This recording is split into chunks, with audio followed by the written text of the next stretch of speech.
Assalamualaikum warahmatullahi wabarakatuh. Waalaikumsalam. Bismillahirrahmanirrahim. Subhanallahil jabbaril qahhar. Walhamdulillahil ghaffar sattar.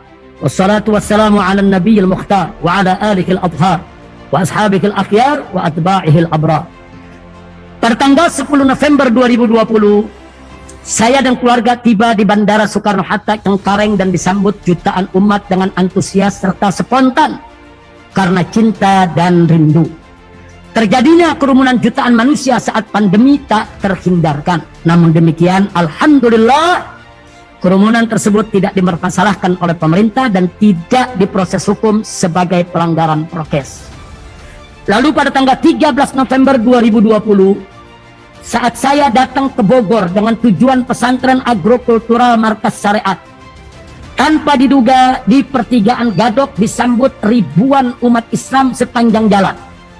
Dari mulai Gadok hingga pesantren Markas Syariat secara spontan dan antusias umat berbondong-bondong menyambut karena cinta dan rindu. Dalam peristiwa ini pun terjadinya kerumunan dan pelanggaran prokes tak terhindarkan. Bukan karena disengaja atau direncanakan, akan tetapi karena spontanitas kecintaan dan kerinduan. Namun berbeda dengan kerumunan bandara. Walaupun jumlah massa kerumunan Megamendung jauh lebih kecil, namun justru dipermasalahkan dan diproses sebagai pelanggaran prokes. Anehnya, saya yang tidak mengundang, tidak mengajak, tidak menyuruh, tidak merencanakan penyambutan tersebut, bahkan saya justru kaget mendapat penyambutan yang luar biasa dari masyarakat Bogor, tetapi saya malah ditersangkakan.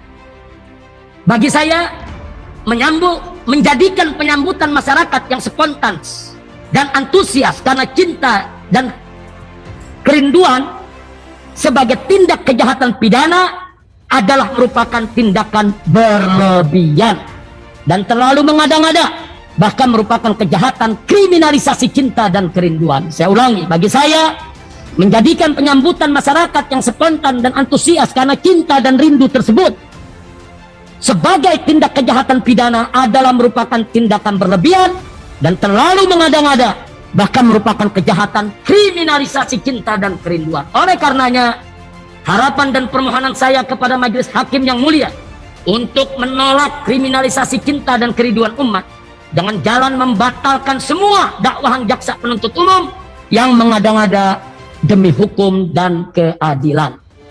Di sini saya tegaskan, satu, bahwa saya ke pesantren alam agrokultural Markas Syariat di Megamendung Bogor adalah sama dengan saya pulang ke rumah, karena saya sebagai pendiri dan pembina pesantren Markas Syariat punya rumah tinggal di pesantren tersebut. Dua, bagi saya menggelar acara peletakan batu pertama Masjid Raya Markas Syariat dan peresmian media TV Markas Syariat hanya untuk warga Markas Syariat yang terdiri dari guru, pengurus, santri yang memang tinggal di komplek pesantren, bukan untuk warga luar. Itu pun harus tetap dengan prokes. Tiga, bahwa adanya warga luar yang bertamu ke Markas Syariat adalah inisiatif mereka, bukan karena diundang. Dan itu pun mereka sebagai tamu tetap harus ikut prokes. Empat, bahwa di Jalan Raya Gadok, Puncak, Megamendung, saya tidak melihat TNI, Polri, Satpol PP, Satgas Covid yang memberi arahan kepada masa kerumunan. Saya ada di atas mobil saat itu karena mobil saya tidak bisa jalan. Saya minta masyarakat minggir, berikan jalan agar saya cepat sampai ke pesantren. Dan saya terus mengingatkan masyarakat tentang prokes. Tapi anehnya, ada puluhan bahkan mungkin ratusan ribu orang kumpul di jalan raya. Tidak ada TNI, tidak ada Polri, tidak ada Satpol PP, tidak ada Satgas Covid yang memberi arahan kepada masa kerumunan. Justru saya dari atas mobil yang terus berteriak patuhi prokes dan jaga diri dari pandemi. Beri saya jalan biar saya segera sampai ke pesantren karena ingin melaksanakan sholat Jumat. Nah, karena kalau ditahan terus saya bisa terlambat sholat Jumat. Kemudian yang kelima, bahwa kerumunan di Jalan Raya Gadok Megamendung murni antusias umat dan spontan atas dasar cinta dan rindu, bukan kejahatan pidana. Nah, selanjutnya Romawi ketiga tidak saya bacakan Majelis Hakim, karena tadi sudah kita bacakan tentang kronologisnya, sama isinya, tidak berbeda. Langsung saja ke Romawi 4. Bantahan dan sanggahan. Berikut ini saya menyampaikan dan memaparkan bantahan atas setiap dakwahan jaksa penuntut umum, sekaligus sanggahan atas setiap pasal perundangan yang digunakan jaksa penuntut umum dalam menebar fitnah dan tuduhan keji terhadap saya. A. Dakwaan ke-1. Pasal 93 Undang-Undang Nomor 6 Tahun 2018 tentang kekarantinaan kesehatan. Dengan pasal ini, jaksa penuntut umum memfitnah saya tidak mematuhi penyelenggaraan kekarantinaan kesehatan, bahkan menghalang-halangi penyelenggaraan kekarantinaan kesehatan, sehingga menyebabkan kedaruratan kesehatan masyarakat. Padahal dalam peristiwa kerumunan penyambutan saya di Megamendung, justru saya tidak menduga, dan saya memakai masker serta tetap menjaga jarak. Saya tidak pernah mengganggu apalagi menghalangi penyelenggaraan kekarantinaan kesehatan.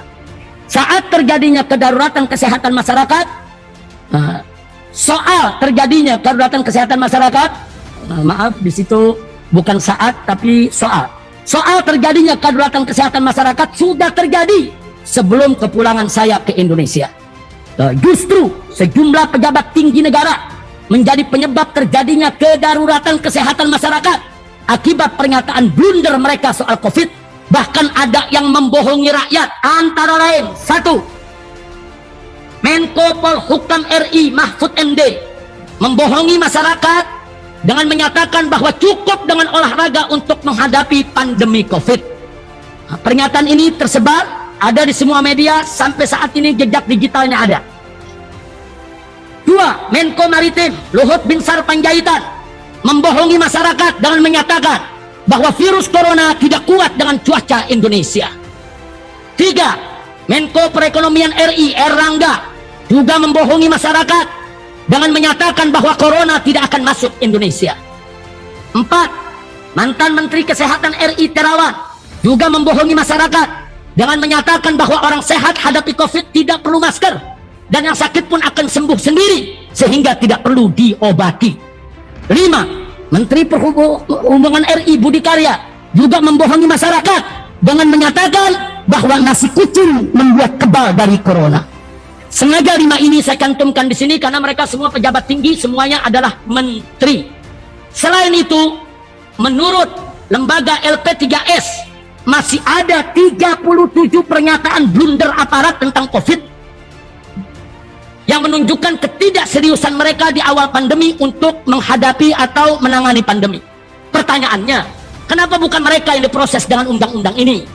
Kenapa bukan mereka yang diseret ke sidang pengadilan ini? Kenapa harus saya? Karena itu saya minta kepada Majelis Hakim yang mulia untuk bisa demi tegaknya hukum dan keadilan untuk membatalkan dakwaan ke-1 tersebut, karena dakwaan ini terlalu mengada-ngada dan bersifat diskriminatif. B. Dakwaan kedua, pasal 14 ayat 1 Undang-Undang Nomor 4 Tahun 1984 tentang wabah penyakit menular. Dengan pasal ini, jaksa penuntut umum memfitnah saya telah dengan sengaja menghalangi pelaksanaan penanggulangan wabah sehingga terancam 1 tahun penjara. Bantahan dan sanggahan saya terhadap dakwaan kedua ini sama dengan bantahan dan sanggahan saya atas dakwaan ke-1. Dakwaan ketiga, pasal 216 ayat 1 KUHP. Dalam pasal ini, jaksa penuntut umum memfitnah saya melakukan perlawanan, yaitu melawan atau mencegah atau menghalang-halangi atau menggagalkan tugas pejabat yang bertugas mengawasi atau mengusut atau memeriksa perbuatan pidana sehingga terancam penjara 4 bulan 2 minggu. Sekali lagi, bantahan dan sanggahan saya terhadap dakwaan ketiga ini sama dengan bantahan dan sanggahan saya atas dakwaan ke-1 dan kedua, karena memang saya tidak pernah menghalang-halangi penyelenggaraan kekarantinaan kesehatan atau pelaksanaan penanggulangan wabah atau petugas negara. Karenanya bagi saya ketiga dakwaan jaksa penuntut umum adalah fitnah, sehingga saya mohon kepada Majelis Hakim yang mulia dan terhormat agar membatalkan semua dakwaan jaksa penuntut umum demi hukum. Nasihat saya untuk kepolisian dan kejaksaan, jangan buat dagelan hukum karena akan merusak citra penegakan hukum di Indonesia. Majelis Hakim yang mulia, akhirnya sampai kepada penutup, saya hanya ingin menyampaikan kepada majelis yang mulia ini sebelum saya tutup eksepsi saya, bahwa kasus kerumunan prokes ini menyebabkan saya berhadapan dengan 3 berkas, 3 sidang dan 3 vonis, 11 dakwahan dan 18 pasal. Tidak sampai di situ, juga menyebabkan organisasi saya dibubarkan, pesantren saya diancam digusur, pengawal saya dibunuh, kemudian sudah dibunuh, difitnah, sekolah anak saya diganggu, pekerjaan mantu saya juga dihalang-halangi. Kemudian ditambah lagi, tidak sampai di situ, ATM keluarga saya sampai saat ini masih diblokir. Nah, kemudian saya tidak paham kenapa kok gara-gara prokes jadi sedahsyat dan sehebat ini. Akal sehat saya nggak mampu untuk mengurai ini. Kenapa akibat prokes kok ada yang dibunuh, ada pemblokiran, ada pembubaran organisasi.